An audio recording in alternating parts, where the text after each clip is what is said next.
युद्ध विराम का मकसद ठीक इसी चीज को रोकना था, लेकिन अब ये इलाका एक बार फिर संकट के कगार पर है। आरोप प्रत्यारोप चल रहे हैं क्योंकि हिजबुल्लाह और इजराइल ने सप्ताहांत में हुई हालिया घातक तनाव वृद्धि को लेकर एक दूसरे पर दोष मढ़ा है। आज हमारे साथ जेरूसलम मिनट में शामिल हो रहे हैं प्रधानमंत्री कार्यालय के अंतर्राष्ट्रीय प्रवक्ता और आईडीएफ रिजर्व मेजर डोरॉन स्पीलमैन, जो इस मुद्दे को समझाने में हमारी मदद करेंगे।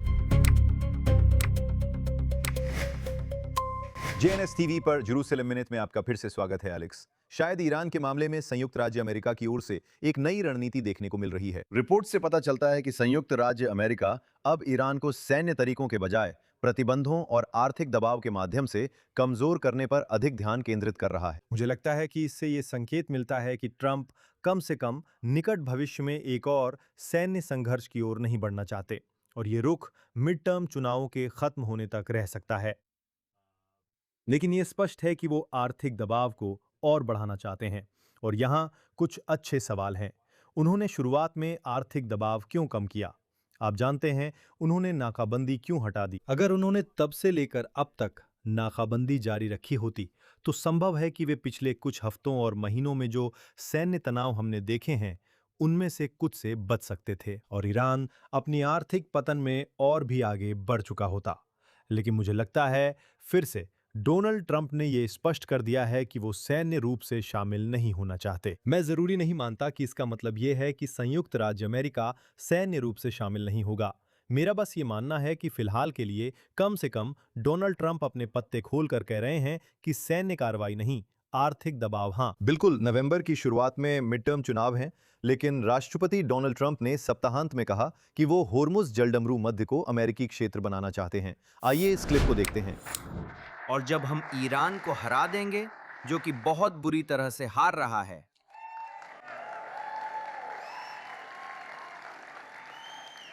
बहुत जल्द मैं हॉर्मुज जलडमरू मध्य को संयुक्त राज्य अमेरिका का क्षेत्र घोषित कर दूंगा। एलेक्स, आप उस क्लिप के बारे में क्या सोचते हैं? राष्ट्रपति ट्रंप यहां अपने बेबाक बयानों के साथ, क्या यह वास्तविक है? क्या यह राष्ट्रपति के किसी तरह के मजाक का हिस्सा है? आप इसके बारे में क्या सोचते हैं? खैर, ये निश्चित रूप से एक ऐसा बयान है जिससे ईरानियों को गुस्सा आ सकता है। मैं कल्पना नहीं कर सकता कि वे ये सुनकर खुश होंगे कि राष्ट्रपति ट्रंप होर्मुज जलडमरू मध्य को अमेरिकी क्षेत्र बनाने की बात कर रहे हैं। मेरा मतलब है, आइए याद रखें कि होर्मुज जलडमरू मध्य ईरानी क्षेत्र नहीं है। वो ईरान का नहीं है, वो ओमान का नहीं है, वो किसी का नहीं है। ये एक अंतर्राष्ट्रीय प्राकृतिक जलमार्ग है जो जनता के लिए खुला और स्वतंत्र होना चाहिए। संयुक्त राज्य अमेरिका को इसका मालिक नहीं होना चाहिए, ईरान को इसका मालिक नहीं होना चाहिए। वहां से जहाजों के गुजरने के लिए किसी को कोई शुल्क नहीं लेना चाहिए, ना ही सुरक्षा शुल्क, ना ही कुछ और। लेकिन मुझे लगता है कि राष्ट्रपति ट्रंप जो संकेत दे रहे हैं वो ये है कि वो ऐसी स्थिति की अनुमति नहीं देंगे जिसमें ईरान या ओमान इन जलडमरू मध्यों पर अपना स्वामित्व जताएं। और हमने पिछले कई हफ्तों में कई बार सुना है कि ईरान और ओमान एक समझौते पर बातचीत कर रहे थे, और संयुक्त राज्य अमेरिका, आप जानते हैं, देख रहा था कि ये दोनों देश किस तरह का समझौता करते हैं और उसे अंतिम रूप देते हैं। और यहाँ मुझे लगता है कि ट्रंप इस बारे में साफ तौर पर कह रहे हैं, नहीं, संयुक्त राज्य अमेरिका कम से कम होर्मुज जलडमरू मध्य का रक्षक रहेगा। संयुक्त राज्य अमेरिका ही एकमात्र शक्ति होगी जो उन जलडमरू मध्यों से सभी जहाजों की आवाजाही की स्वतंत्रता की गारंटी देगा। एलेक्स, जैसा कि आपने कहा, ईरान ने वैसे भी पहले ही जलडमरू मध्य को नियंत्रित करने के अमेरिकी दावे को खारिज कर दिया है। राष्ट्रपति ट्रंप ने अमेरिकियों को यह भी चेतावनी दी है कि इस टकराव की एक आर्थिक कीमत है। उन्होंने ईरान को परमाणु हथियार हासिल करने से रोकने के लिए पेट्रोल की ऊंची कीमतों को एक जरूरी लागत बताया है। हाँ, हम देख रहे हैं कि अमेरिका में पेट्रोल की कीमत $4 प्रति गैलन से ऊपर है। ये कुछ ऐसा है जिसे ट्रंप निश्चित रूप से कम करना चाहते थे। आप जानते हैं, उन्होंने हमेशा इसी मुद्दे पर प्रचार किया है। उन्होंने हमेशा बाइडेन प्रशासन के दौरान पहुंची ऊंची पेट्रोल कीमतों को कम करने की बात की है। गैस की कीमतें कम करना एक बड़ा आर्थिक लक्ष्य है। हालांकि जब तक हॉर्मुज़ जलडमरू मध्य इस अस्थिरता की स्थिति में बना रहता है, हम देख रहे हैं कि पेट्रोल की कीमतें लगातार बढ़ती जा रही हैं। और इसी बीच अगर ट्रंप सेना को भेजकर होर्मुज जलडमरू मध्य पर नियंत्रण करने के लिए तैयार नहीं है, तो अब उन्हें अमेरिकी जनता को यह समझाना होगा कि जो कुछ भी अब तक हुआ है उसमें एक सैन्य लागत भी जुड़ी हुई है। ईरान के संदर्भ में साथ ही लगातार जारी आर्थिक दबाव, जो एक ऐसी रणनीति है जिसे पूरा होने में हफ्ते, महीने या यहां तक कि साल भी लग सकते हैं। तो अमेरिकी जनता तक ये संदेश पहुंचाना मध्यावधि चुनावों से पहले अभियान का हिस्सा लगता है, ताकि पेट्रोल की लगातार बढ़ती कीमतों को समझाया जा सके। एलेक्स, इसी समय शनिवार को लेबनान में हिजबुल्लाह और गाजा में हमास दोनों की तरफ से संघर्ष विराम उल्लंघन हुए हैं। प्रधानमंत्री नेतन्याहू ने आज सुबह यह संदेश भेजा कि हिजबुल्लाह ने लेबनान में संघर्ष विराम का उल्लंघन किया और पीली रेखा के अंदर हमारे सैनिकों पर हमला किया। इस हमले में 3 आईडीएफ सैनिक गंभीर रूप से घायल हो गए। तो एलेक्स, जो जानकारी हमारे पास है उसके अनुसार हिजबुल्लाह द्वारा छोड़ा गया एक आत्मघाती ड्रोन उन सैनिकों को निशाना बनाकर भेजा गया था जो इजरायली सीमावर्ती समुदायों की रक्षा कर रहे थे। उस हमले में 3 सैनिक गंभीर रूप से घायल हो गए। इसी समय रक्षा मंत्री कार्ड्स भी सभी मोर्चों पर हिसाब चुकता करने का वादा कर रहे हैं। ये लेबनान से जुड़े उल्लंघनों और गाजा में इजरायली ठिकानों पर हमास के हमलों दोनों की ओर इशारा करता है। अब बाद में प्रधानमंत्री के बयान में देखते हैं, वो कहते हैं कि आईडीएफ राजनीतिक नेतृत्व की नीति के अनुसार काम कर रही है और हमारे बलों और नागरिकों के लिए किसी भी खतरे को, चाहे वो लेबनान में हो या गाजा में, हटा रही है। तो आप देख सकते हैं कि आईडीएफ को अधिकतम सतर्कता की स्थिति में लगातार रहना पड़ता है और वो गाजा में हमास के खिलाफ भी जवाब दे रही है। और सैद्धांतिक रूप से इजराइल के पास पहले से ही एक युद्ध विराम समझौता है जिस पर महीनों पहले हस्ताक्षर किए गए थे, जिसे संयुक्त राज्य अमेरिका ने मध्यस्थता की थी और जो 20 सूत्रीय योजना बनाई गई थी उसकी निगरानी इस शांति बोर्ड को करनी थी। फिर भी हमास जाहिर तौर पर अपने हथियार डालने से इनकार कर रहा है, जैसा कि हम में से कई लोगों ने अनुमान लगाया था कि ऐसा ही होगा। और लेबनान में भी वही स्थिति है। भले ही एक युद्ध विराम समझौता है जिस पर इजराइल ने लेबनानी सरकार के साथ हस्ताक्षर किए हैं, उस युद्ध विराम पर हस्ताक्षर करने वाला पक्ष हिजबुल्लाह नहीं था और वास्तव में इजराइल पर हमला करने वाली ताकत हिजबुल्लाह ही है। तो इजराइल युद्ध विराम की स्थिति में रहना चाहता है, लेकिन उसे गाजा में हमास के खिलाफ और दक्षिणी लेबनान में हिजबुल्लाह के खिलाफ कार्रवाई जारी रखनी पड़ती है। लेबनान में हिजबुल्लाह और गाजा में हमास के बारे में और अधिक जानकारी के लिए हमारे लिए सम्मान की बात है कि हम यहाँ स्टूडियो में प्रधानमंत्री कार्यालय के अंतर्राष्ट्रीय प्रवक्ता डोरॉन स्पीलमैन का स्वागत करें। आपसे मिलकर अच्छा लगा डोरॉन। मुझे ऐसा लग रहा है जैसे मैं घर वापस आ गया हूं जोश। आप घर पर ही हैं। जेएनएस में हमेशा आपका घर है।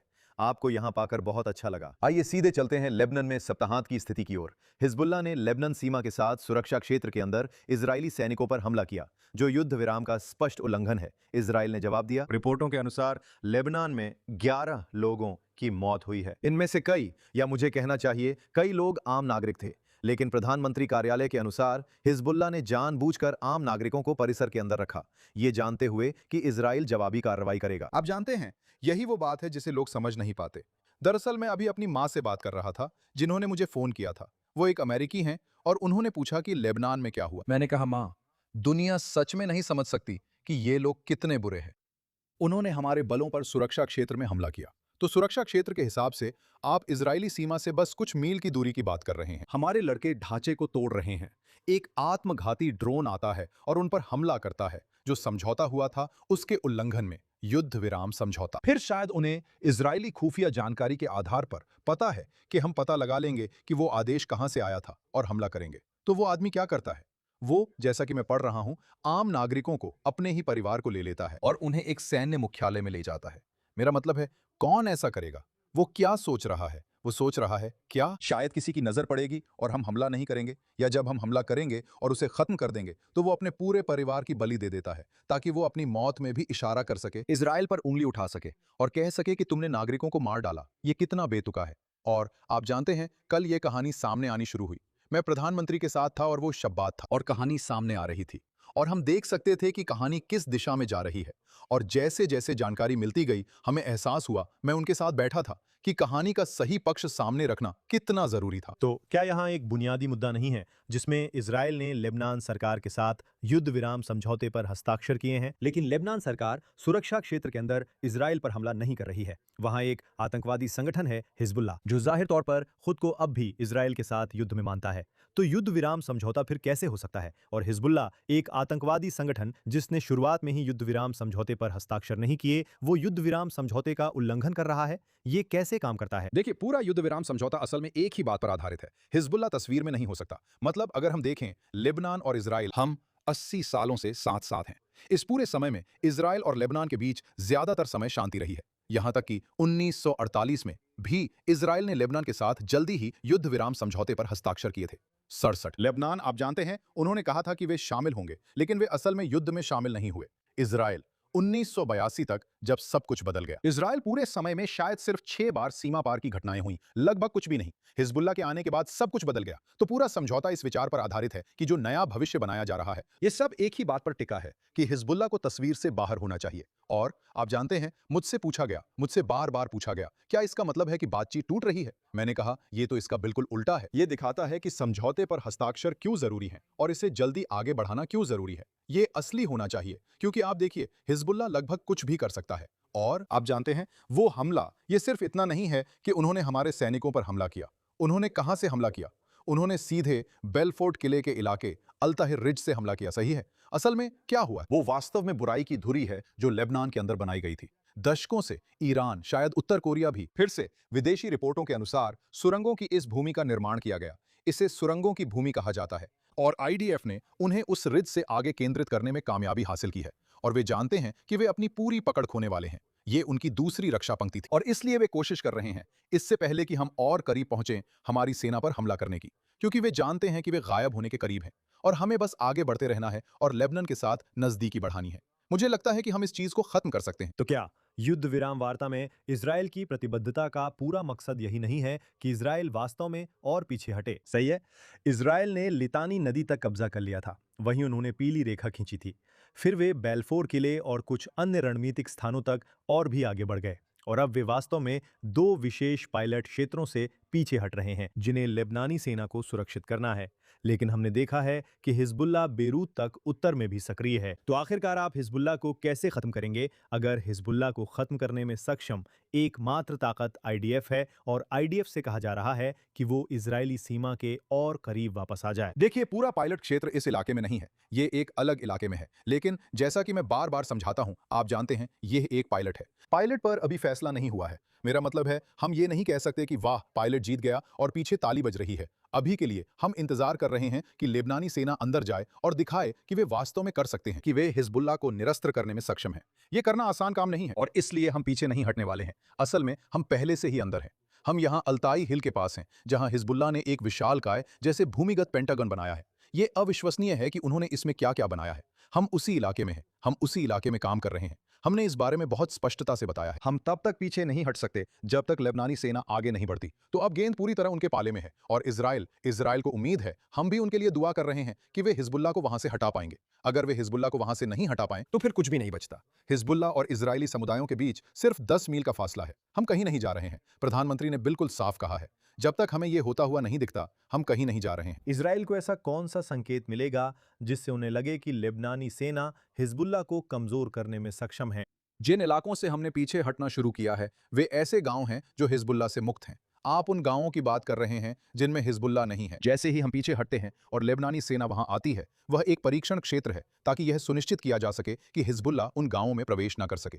अगर अचानक उन गांवों में हिजबुल्लाह के झंडे लहराने लगें, तो हमारे सामने एक बहुत गंभीर समस्या होगी। अगर वे उन गांवों को अपने नियंत्रण में रख पाते हैं और उन्हें सुरक्षित रख पाते हैं और फिर अपनी मौजूदगी को बढ़ा पाते हैं, ये भी बाकी चीजों की तरह ही है ना? आप किसी को एक परीक्षा देना चाहते हैं, आप जानते हैं, सबसे पहले उस सिस्टम को लें जो किसी हद तक काम कर रहा है और सुनिश्चित करें कि आप उसे खराब ना करें और फिर आगे बढ़ें और अपना खुद का सिस्टम इस्तेमाल करें। तो अभी हम वहीं हैं। आइए जमीन पे हालात की बात करते हैं। इजराइल ने जवाबी कार्रवाई करते हुए हिजबुल्लाह की रदवान फोर्स के एक बटालियन कमांडर पर हमला किया और मैं अभी जानना चाहता हूं, हम अगले कुछ घंटों में, अगले कुछ दिनों में उस हमले के जवाब में हिजबुल्लाह की संभावित प्रतिक्रिया के तौर पर क्या उम्मीद कर सकते हैं? हमें क्या जानकारी है? देखिए, वे वैसे भी जवाबी कार्रवाई कर रहे हैं। ये उनकी बोटर फोर्स है। बोटर फोर्स उनकी रदवान फोर्स की तरह सबसे आगे की ताकत है।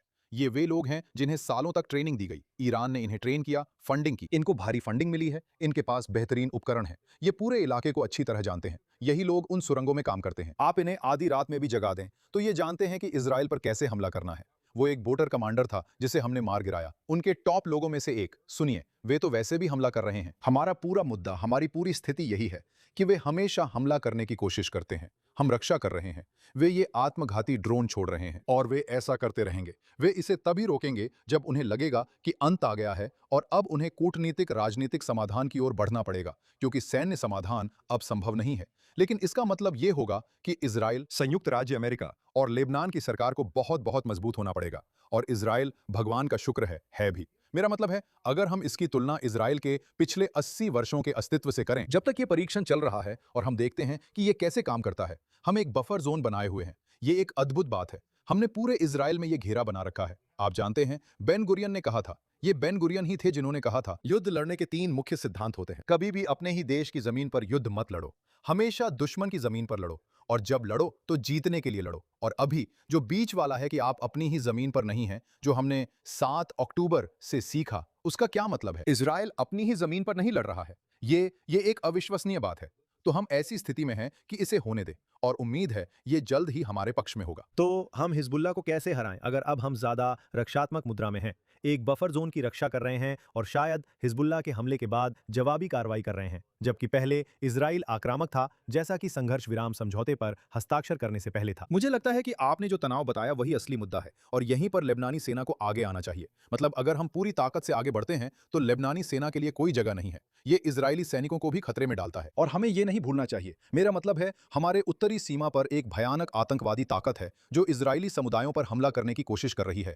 इजरायली सैनिकों को मार चुकी है। उनके देश में हिजबुल्ला है, उनके पास हिजबुल्ला है। मुझे लगता है कि आप जानते हैं, आपने बरूद के अंदर का जिक्र किया। हिजबुल्ला ने उनके पूरे देश पर कब्जा कर लिया है, उनका भी इसमें हिस्सा है।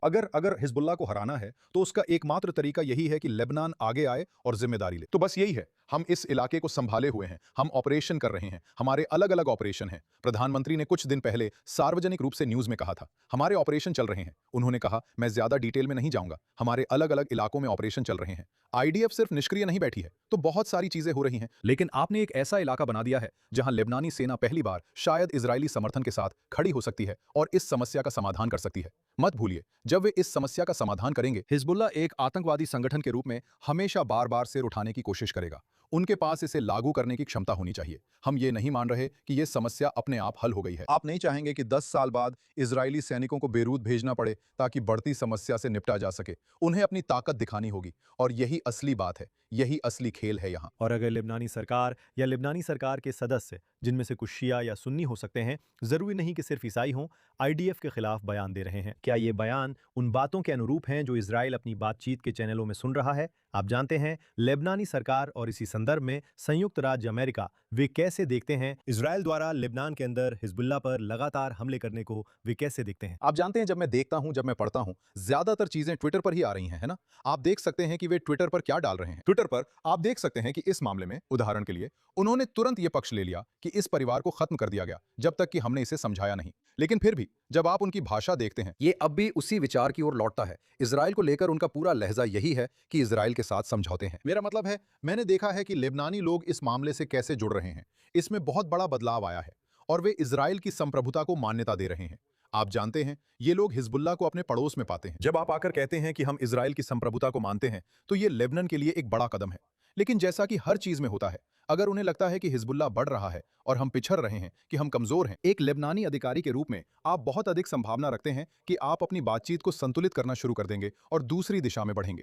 ये इजराइल, लेबनान और अमेरिका के बीच इस त्रिपक्षीय समझौते के लिए ताकत दिखाने का वास्तव में महत्वपूर्ण समय है, और मुझे लगता है कि यह जल्द ही किया जाना चाहिए। मैं आपको एक उदाहरण देता हूं। 2006 की दूसरी लेबनान युद्ध के अंत में, जिसमें इजराइल ने एक स्तर पर जीत हासिल की, मान लीजिए सैन्य रूप से, हमने उस खतरे से निपटा। जनसंपर्क के नजरिए से ये एक आपदा थी, क्योंकि वे घूम घूम कर कह रहे थे कि उन्होंने जीत हासिल की है।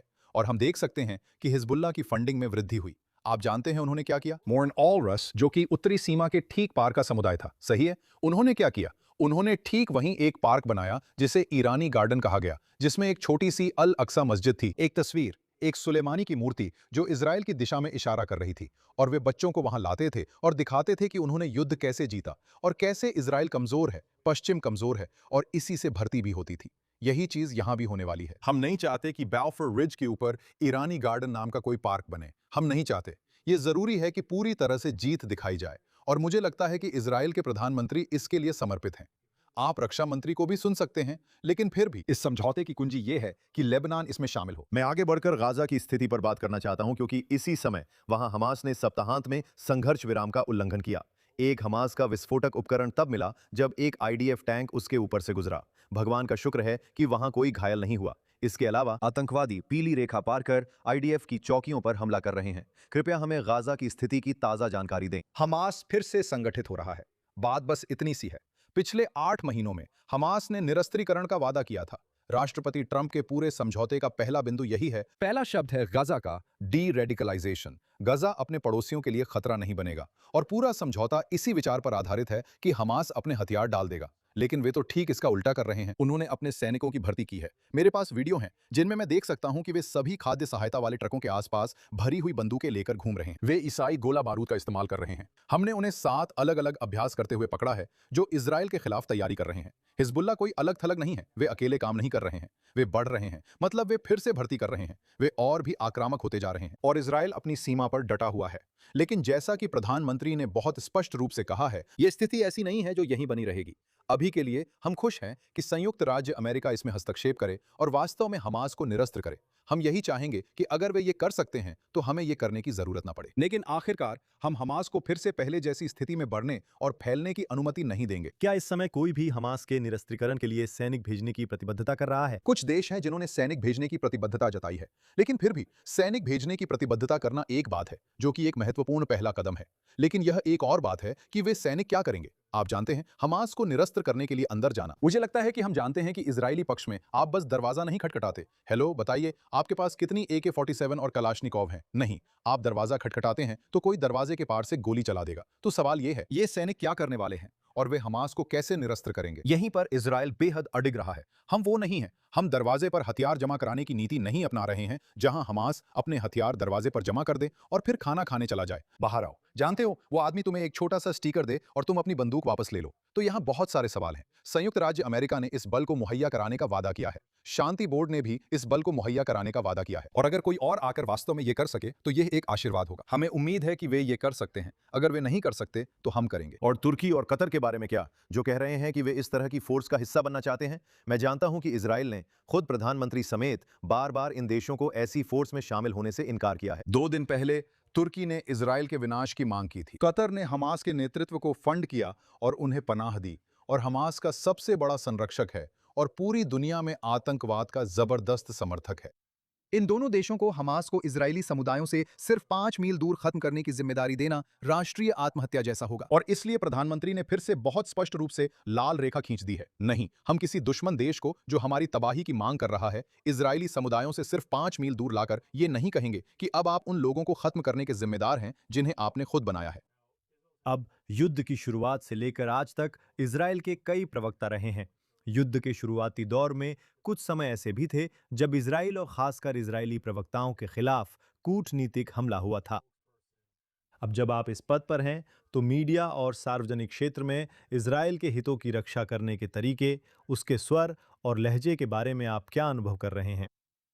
मुझे लगता है कि ये एक बेहद आशाजनक विकास है। मुझे प्रधानमंत्री कार्यालय के लिए नियुक्त किया गया था।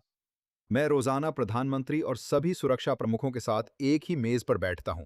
अब हर कोई पूरी तरह से प्रतिबद्ध है और ये सबको साफ है। भगवान का शुक्र है ना? हम जिद्दी लोग हैं, लेकिन आखिरकार जिद्दी लोगों की भी जैसे गर्दन की अकड़न दूर कर दी और हमें एहसास हुआ कि ठीक है, ये सच में 8वां मोर्चा है। जो मैं सिस्टम के अंदर देख रहा हूं यह है कि इस मोर्चे को लेकर सच में स्वीकार्यता है। मैंने यहां तक सुना है कि या तो ये 8वां मोर्चा है या फिर सबसे महत्वपूर्ण मोर्चा है, कूटनीतिक हासबारा मोर्चा, यानी जो कुछ हो रहा है उसे समझाने और समय से आगे रहने का मोर्चा।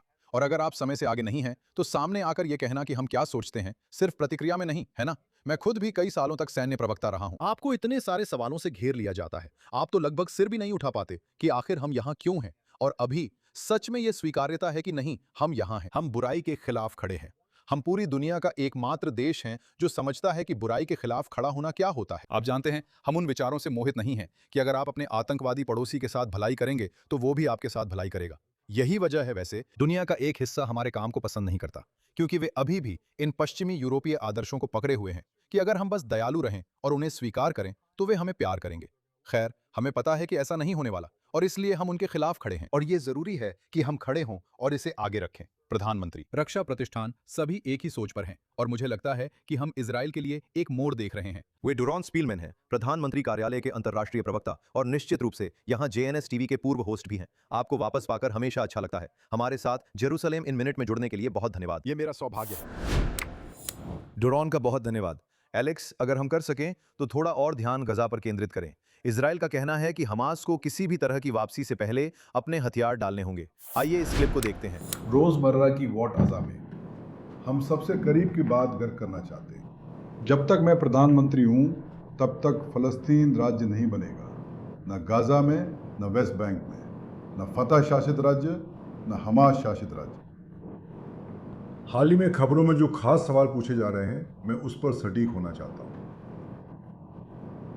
इजराइल 15 बिंदुओं वाले दस्तावेज को खारिज करता है। मैंने सुना है कि लोग कहते हैं आपने नहीं कहा, हमने कहा, लेकिन ये रही ताज़ा बातें। नोत्सर डिया कहता है इजराइल 5 बिंदुओं वाले दस्तावेज को खारिज करता है। साहल तब तक कोई भी वापसी नहीं करेगा जब तक हमास को पूरी तरह निरस्त नहीं किया जाता। और जब मैं कहता हूं कि हमास को उसके हथियारों से मुक्त करना है, तो इसका मतलब है भारी हथियार, कम भारी हथियार और छोटे हथियार। जैसा कि हमने पिछले हफ्ते इस पर चर्चा की थी और अब प्रधानमंत्री नेतन्याहू उन बयानों को दोहराते हुए कह रहे हैं कि गाजा मोर्चे पर प्रगति के लिए हमास को अपने हथियार डालने होंगे। ठीक है, हमने लगभग एक हफ्ता पहले देखा था। मुझे लगता है हमने पिछले हफ्ते कार्यक्रम में इस पर बात की थी कि शांति बोर्ड द्वारा एक नया 15 सूत्रीय योजना पेश की गई थी और उस 15 सूत्रीय योजना में आप जानते हैं हमास के हल के निरस्त्रीकरण की बात की गई थी। मुख्य रूप से ये कि शायद हथियार इकट्ठा किए जाएंगे, गोदामों में रखे जाएंगे और फिलिस्तीनी पुलिस न कि हमास चाबी की जिम्मेदारी संभालेगी। आप जानते हैं और इजराइल ने अभी आकर इसे पूरी तरह से खारिज कर दिया। और ये थोड़ा अलग है कि प्रधानमंत्री ने इस युद्ध के दौरान अलग अलग समय पर कैसे प्रतिक्रिया दी है, खासकर जब राष्ट्रपति ट्रंप पद पर थे। प्रधानमंत्री आमतौर पर पर्दे के पीछे अधिक कूटनीतिक चैनलों की तलाश करते हैं ताकि इजराइल की स्थिति को समझाया जा सके। आप जानते हैं अब हम चुनाव के करीब आ रहे हैं। अब हम 27 अक्टूबर की चुनाव तिथि से सिर्फ 3 महीने दूर हैं और जो आप देख रहे हैं वो ये है कि प्रधानमंत्री मजबूती से सामने आ रहे हैं और ये कह रहे हैं कि इजराइल के नजरिए से वो 15 सूत्रीय योजना पूरी तरह से अस्वीकार्य है। इजराइल इसे स्वीकार नहीं करेगा। वे गाजा के अंदर किसी भी बिंदु से पीछे नहीं हटेंगे, ना तो पीली रेखा के पीछे, ना ही पीली रेखा के आगे। और इजराइल पीली रेखा के आगे बहुत सारे इलाकों पर नियंत्रण रखता है, तो इजराइल कह रहा है कि वे पीछे नहीं हटेंगे। मुझे लगता है कि इसमें कुछ बहुत बहुत दिलचस्प बात थी जो प्रधानमंत्री ने यहाँ कही, जो उन्होंने पहले वास्तव में नहीं कही थी। और उन्होंने कहा कि यहाँ कोई फिलिस्तीनी राज्य नहीं बनाया जाएगा और उन्होंने कई बार कहा है कि वो यहूदा और सामरिया में फिलिस्तीनी राज्य बनने की अनुमति नहीं देंगे। लेकिन जो उन्होंने यहाँ इस बयान में कहा, मुझे लगता है पहली बार यह है कि वो गाजा को भी एक आधिकारिक फिलिस्तीनी राज्य बनने की अनुमति नहीं देने वाले हैं, न कि हमास की जमीन, न ही फतह की जमीन। याद रखिए, महमूद अब्बास जो फिलिस्तीनी प्राधिकरण चलाते हैं वो फतह से है, तो वे इसे नियंत्रित नहीं कर पाएंगे और हमास भी इसे नियंत्रित नहीं कर पाएगा। तो इससे एक बड़ा सवाल खड़ा होता है कि प्रधानमंत्री वास्तव में गाजा का भविष्य क्या देखते हैं।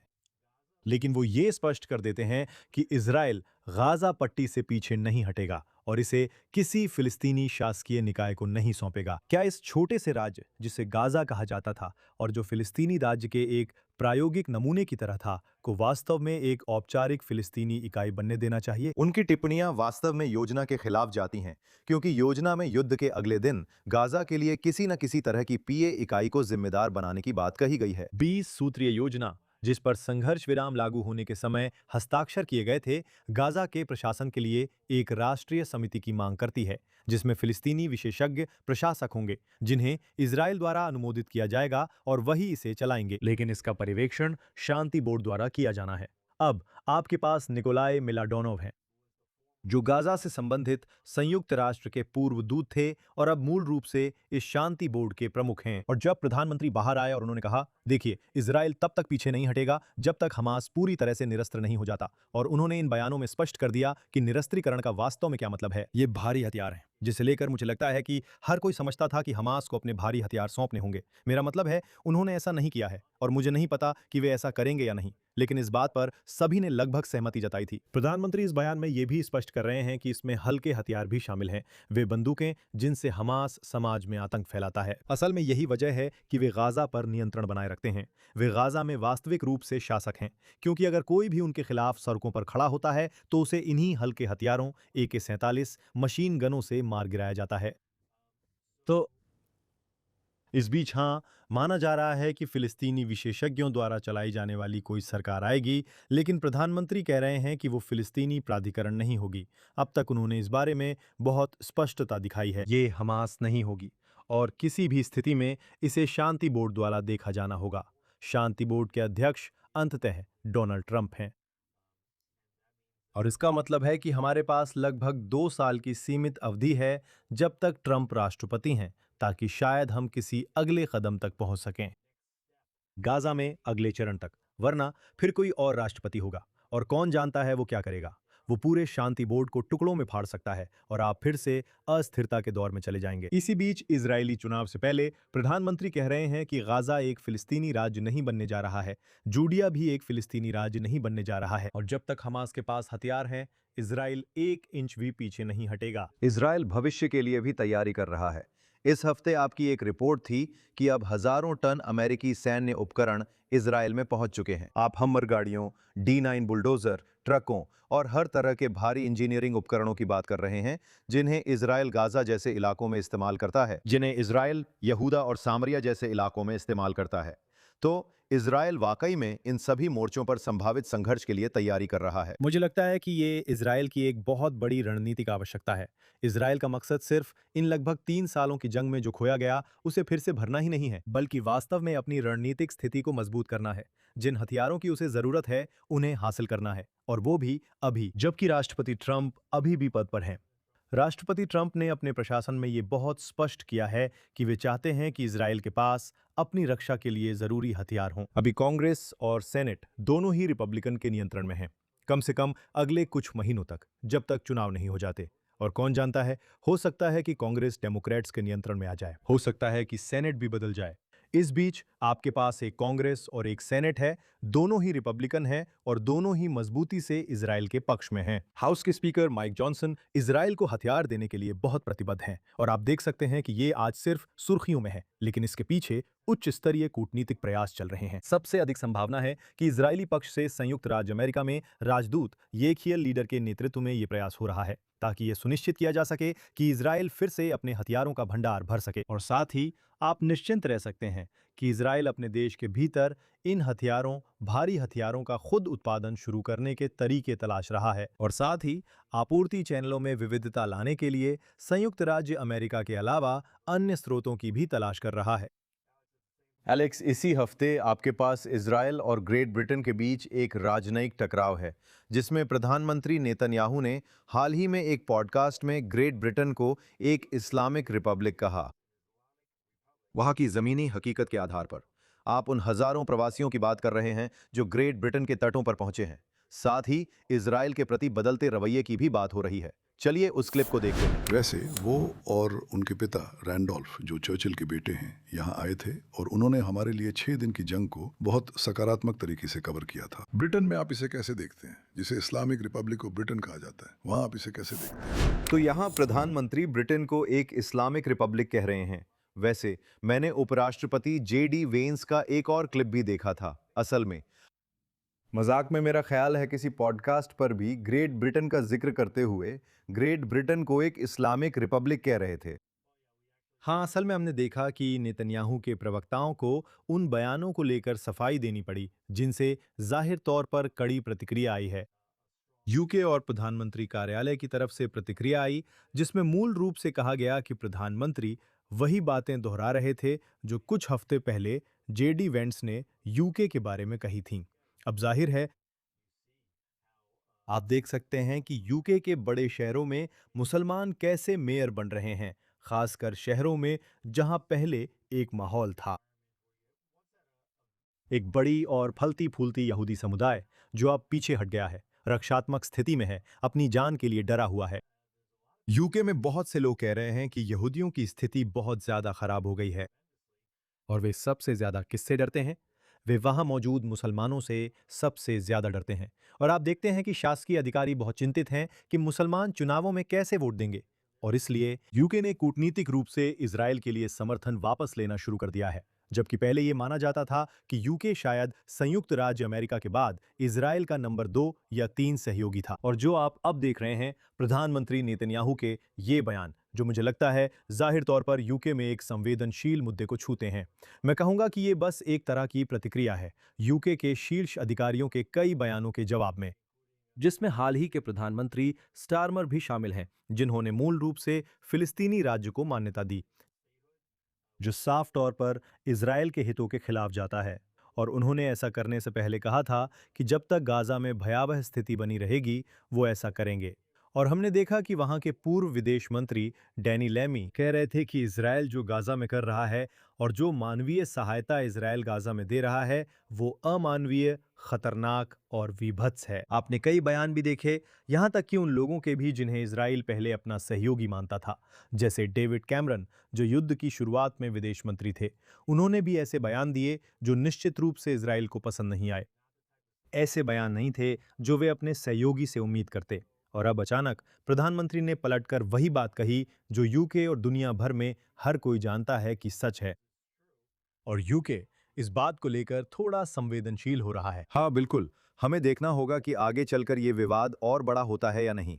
लेकिन आखिर में इस हफ्ते जूडिया और समरिया रक्षा मंत्री इजराइल काट्ज ने सेना को आदेश दिया है कि वे जूडिया और समरिया में इजरायलियों से जुड़े नागरिक मामलों पर अधिकार स्थानांतरित करने की योजना के लिए तैयारी करें। इसे बड़ी खबर माना जा रहा है। बहुत से लोग कह रहे हैं कि ये जूडिया और समरिया में संप्रभुता की ओर एक और कदम है। मैं वास्तव में अगले कुछ दिनों में जेएनएस के लिए इस विषय पर लिखने जा रहा हूं। अभी हमें क्या जानकारी है और रक्षा मंत्री का ये कदम कितना महत्वपूर्ण है? देखिए, आपके पास ऐसी स्थिति है जिसमें जूडिया और समरिया को वास्तव में इजरायली कानून में सेना के अधिकार क्षेत्र में माना जाता है ना? ये यरूशलेम, तेल अवीव की तरह शासित नहीं है। ये वास्तव में सेना द्वारा शासित है। और जो आपने पिछले कई वर्षों में देखा है वो खास तौर पर इजरायल के दक्षिणपंथी नेताओं द्वारा जूडिया और समरिया में शासन की स्थिति को सामान्य करने की कोशिशें रही हैं। और याद रखिए, इजरायल एक बहुत छोटा देश है ना? आप जानते हैं, आप भूमध्य सागर से लेकर जॉर्डन नदी तक गाड़ी चला सकते हैं, जिसमें आप जूडिया और समरिया से होकर गुजरते हैं, और ये लगभग 2 घंटे में हो जाता है ना? उत्तर से दक्षिण तक देश थोड़ा लंबा है, लेकिन पूर्व से पश्चिम तक देश के बीचों बीच ये एक तेज ड्राइव है। अगर आप बीच में खड़े हैं, जैसे मैं पहले बेट एल में रहता था, या आप एल एलजार में रहते हैं, तो आप जानते हैं, अगर आप देश के किसी ऊंचे स्थान पर खड़े हैं, जूडिया और समरिया की पहाड़ी श्रृंखलाओं में, आप नंगी आंखों से देश के इस तरफ भी देख सकते हैं और उस तरफ भी देख सकते हैं। ये एक बहुत छोटा देश है। तो ये जो विचार है कि देश के एक हिस्से पर सेना का शासन होगा जबकि देश के दूसरे हिस्से पर पुलिस और इजरायली सरकार के विभिन्न मंत्रालयों का शासन होगा, ये बस एक ऐसी चीज है जिसे सही किया जाना चाहिए, है ना? अगर आप जूडिया और समरिया में कोई सड़क बनाना चाहते हैं तो सिर्फ परिवहन मंत्रालय के बजाय आपको सेना से अनुमति लेनी पड़ती है। तो यहां भी वही बात है जो वे कह रहे हैं कि जूडिया और समरिया में कानून व्यवस्था सिर्फ इजरायली पुलिस के हवाले कर देनी चाहिए। और इसमें एक दिलचस्प बात यह भी है, खासकर अगर आप पढ़ें तो इनमें से बहुत सारे वामपंथी इजरायली मीडिया आउटलेट्स जैसे हैरेट्स और द टाइम्स ऑफ इजराइल, खासकर जो इसे अपनी मुख्य रिपोर्टिंग में से एक मानते हैं, वो हमेशा जिसे सेटलर हिंसा कहते हैं उसी मुद्दे को उठाते रहते हैं, जैसे कि यही पूरे मध्य पूर्व में सबसे बड़ा खतरा है। और इजरायल के लिए सबसे बड़ा खतरा तथाकथित सेटलर हिंसा है, जहां यहूदी और फिलिस्तीनी दोनों जो जूदिया और सामरिया में रहते हैं उनके बीच झड़पें होती हैं। अक्सर ये झगड़े जमीन को लेकर होते हैं कि भेड़ें कहाँ चर सकती हैं और कौन पेड़ लगा रहा है, और वे इसे ऐसे पेश कर रहे हैं जैसे ये इजरायली सुरक्षा के लिए हिजबुल्ला या हमास या यहाँ तक कि ईरान जो अवैध परमाणु हथियार विकसित कर रहा है से भी बड़ा खतरा है। और यहाँ जो होता है वो ये है कि सेना वास्तव में उन खतरों से निपटने में सक्षम नहीं है, या उसे निपटना नहीं चाहिए जो इजरायली पक्ष से आ रहे हैं, क्योंकि सेना अपने ही लोगों के खिलाफ कार्रवाई नहीं करती। ये अपने देश के नागरिकों के खिलाफ कानून लागू नहीं करती, बल्कि सेना केवल दूसरे देश से आने वाले खतरों से ही निपटती है। तो इसे पुलिस को सौंपने से इजरायल को अपने ही पक्ष पर कानून लागू करने के लिए बेहतर साधन मिल सकते हैं, जिसे सेना ने अभी कहा कि उसके लिए करना बहुत मुश्किल होगा। ये एक व्यावहारिक कदम है, ये एक स्वागत योग्य कदम है, और मुझे लगता है कि ये इजरायल राज्य के सभी नागरिकों के लिए आगे बढ़ने की एक अद्भुत पहल है, जिसे आगे भी जारी रखा जाएगा। हमारे यहाँ 3 महीने में चुनाव है। आइए देखें कि रक्षा मंत्री का ये नया प्रस्ताव कितनी दूर तक जाता है, इससे पहले कि हमें एक बार फिर अपनी क्नेसेट के लिए मतदान करना पड़े। और इसी के साथ जेरूसलम इन मिनट का ये एपिसोड जेएनएस टीवी पर समाप्त होता है। जॉश शास्त्री आपके साथ हैं, साथ में एलेक्स ट्रेमन भी हैं। हमारे साथ जुड़ने के लिए बहुत बहुत धन्यवाद। जेएनएस टीवी द्वारा प्रदान की गई सारी शानदार सामग्री जरूर देखें। साथ ही इजरायल, मध्य पूर्व और पूरे यहूदी जगत की ताजा खबरों के लिए jns.org पर जरूर जाएं। मैं यहां पर्दे के पीछे काम करने वाले सभी लोगों को धन्यवाद देना चाहता हूं। सब्सक्राइब करना ना भूलें और हमें सुपर थैंक्स जरूर दें। और हम आपसे अगले हफ्ते जेरूसलम इन मिनट पर फिर मिलेंगे।